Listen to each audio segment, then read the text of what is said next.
При проведении всероссийской переписи населения в 2020 году и обработке ее данных Росстат планирует задействовать ряд цифровых технологий, не применявшихся ранее. О том, что это будут за решения, что они дадут гражданам и как отразятся на качестве статистики, мы сегодня узнаем у руководителя Сахастата Ирины Гаевой. Ирина Кулунтарина, здравствуйте. Здравствуйте. Росстат сообщил, что в рамках грядущей всероссийской переписи населения будут применяться новые цифровые технологии. О каких именно цифровых технологиях идет речь в этом случае? Да, в эту перепись 2020 года будет применен целый ряд новых технологий. Во-первых, это дана будет возможность населению самостоятельно заполнить переписные листы на портале госуслуг. То есть каждый для себя в период проведения переписи с 1 по 27 октября сам может найти и определить удобное для себя время, днем, ночью, утром, вечером, зайти на портал госуслуг и переписать как себя, так и членов своей семьи. Это одна из новшеств, инноваций. Второе. Переписчики. Все равно ряд населения будет не охвачен интернет-переписью, и туда придут переписчики к ним.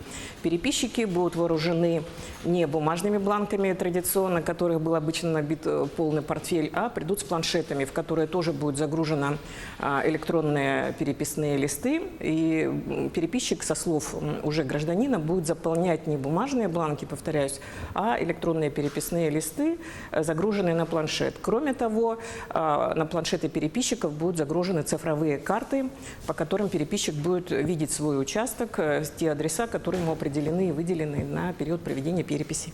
Вот вы, кстати, очень правильно отметили, что сейчас далеко не во всех населенных пунктах есть интернет, а переписчики приходят с планшетами, которые через интернет напрямую связаны с серверами. Как тогда будет проходить взаимодействие? Это будут данные сохраняться и потом как-то сгружаться в единый сервер, или как происходит работа с ПО?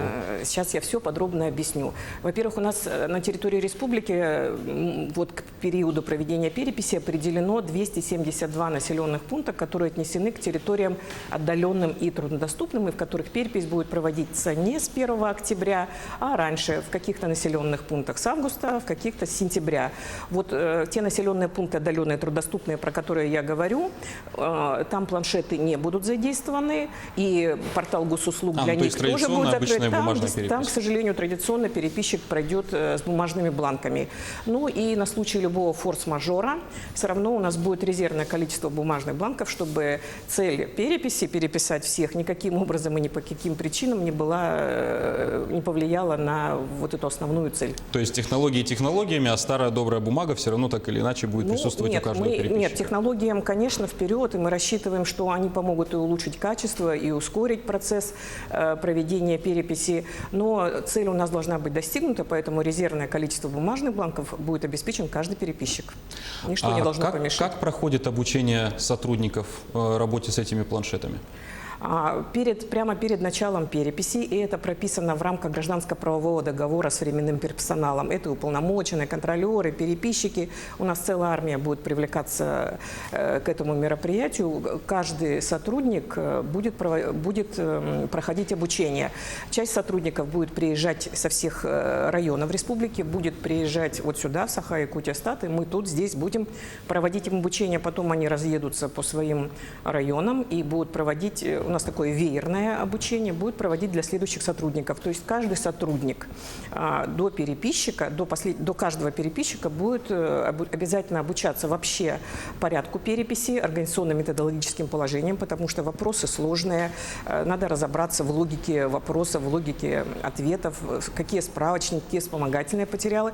Ну и, соответственно, обучать будем и работе на планшете.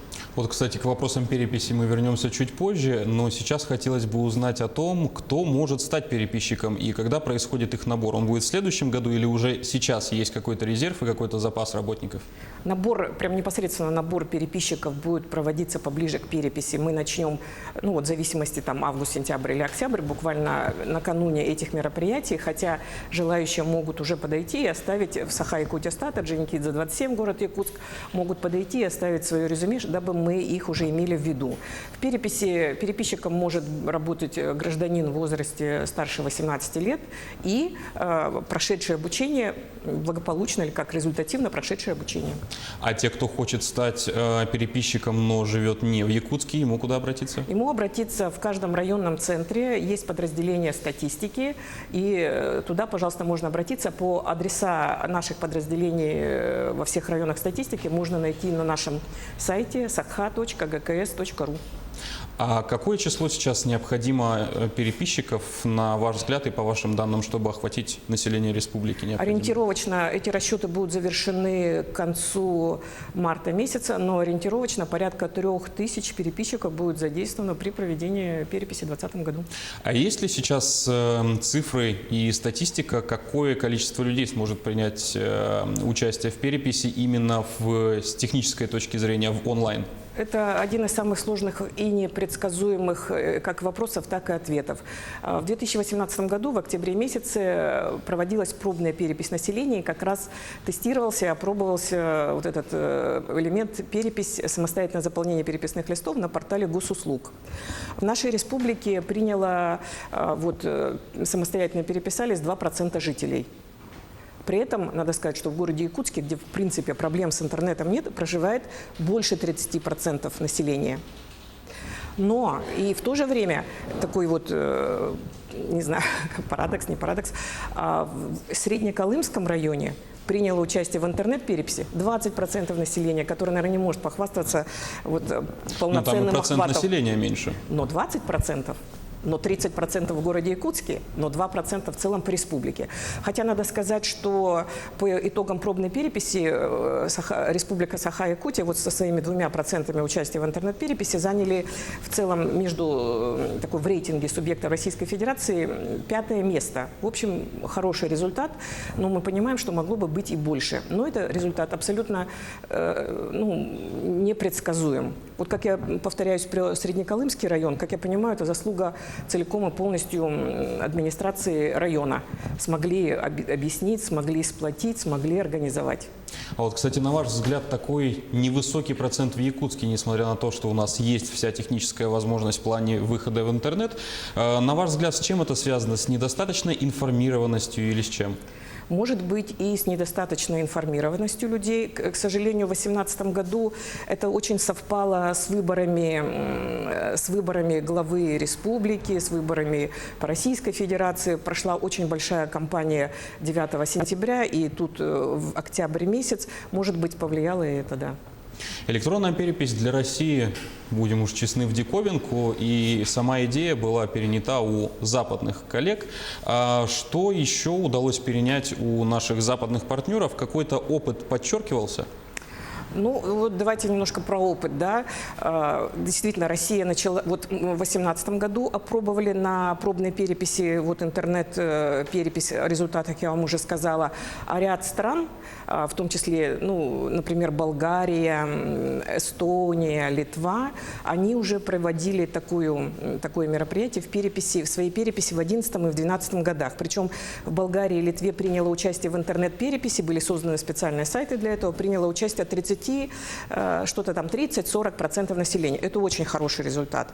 Эстония проводила перепись в 2012 году. Они вообще оказались рекордсменами. У них переписалось порядка 67% населения на портале, на портале, где прошли, через интернет-перепись они переписались.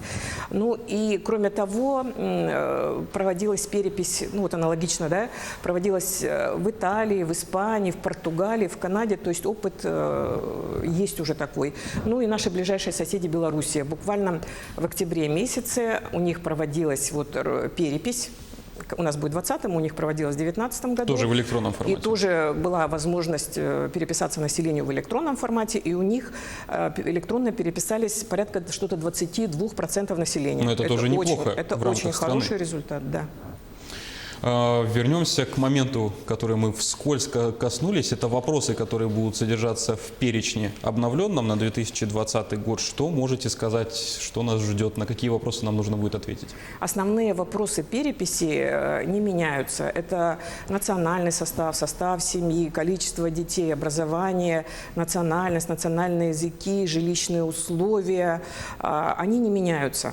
И благодаря этому от переписи к переписи можно просмотреть, можно увидеть, проанализировать и посмотреть, как меняется наше общество. Но в то же время, конечно, время диктует новые запросы, появились новые вопросы, например, такие как самозанятость, это новый вопрос, он еще ни в каких обследованиях не участвовал.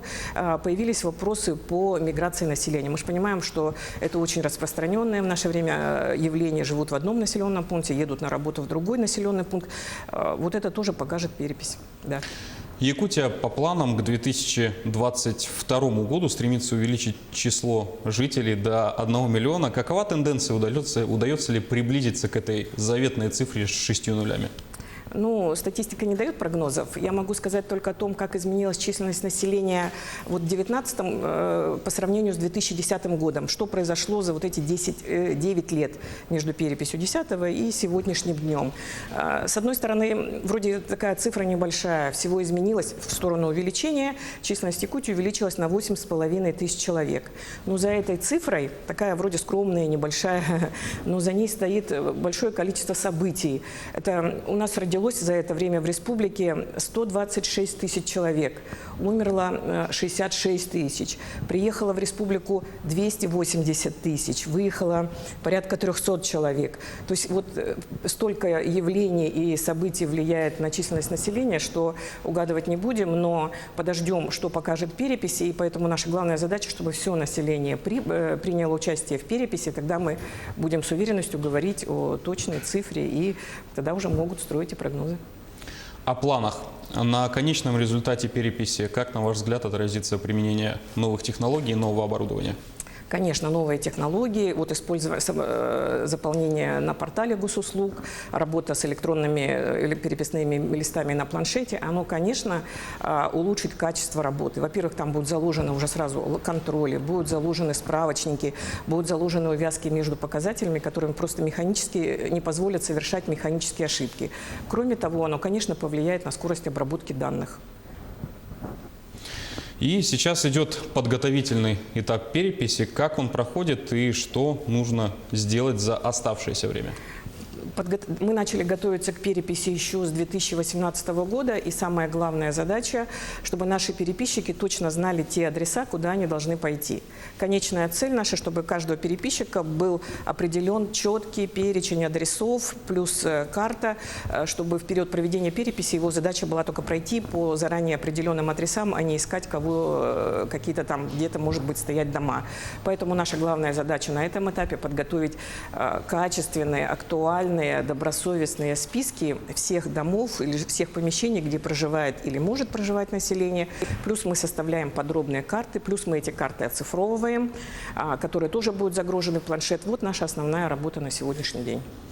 Ну что ж, Ирина Калантаревна, спасибо за эту подробную и интересную беседу. Я думаю, что до переписи это не последний наш с вами разговор.